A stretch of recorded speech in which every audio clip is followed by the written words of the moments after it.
11-sinfda o'qiydigan qizni sevgan yigiti o'ldirib qo'ygan pichoqlab. Pichoqlab o'ldirib qo'ygan.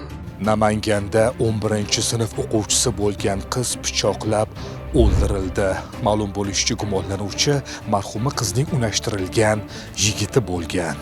Voqea 6-may kuni Namangan viloyatining Kosonsoy tumanida yuz bergan. Ushbu janjalga rashk sabab bo'lgan. Shuning uchun maktablarga, 11-sinflarga, qizlarga, psixologlar, ayol psixologlar ko'proq bizda e'tibor qaratamiz. Xotin-qizlar bilan ishlash maktabdagilar.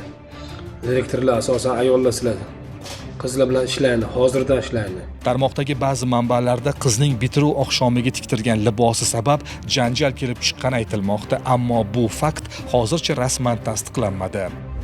Ish hujjatlariga ko'ra, gumonlanuvchi pichoqni qizning tanasini bir nechta qismiga sanchadi. Oqibatda esa o'quvchi qiz ko'rsatilgan tibbiy yordamlarga qaramay shifoxonada vafot etadi.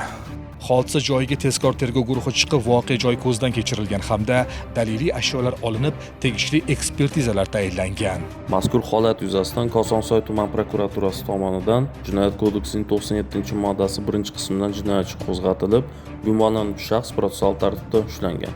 Tergov harakatlari davom etmoqda. Maktabni tamomlash o'quvchi qizga nasib etmadi. Uning orzulari armonga aylandi. Jahlini jilolay olmagan yigit esa panjara orti tomon yo'l oldi. Endi u uzoq muddatga ozodlikdan mahrum etilishi mumkin. Albatta bu sud hukmidan so'ng ma'lum bo'ladi.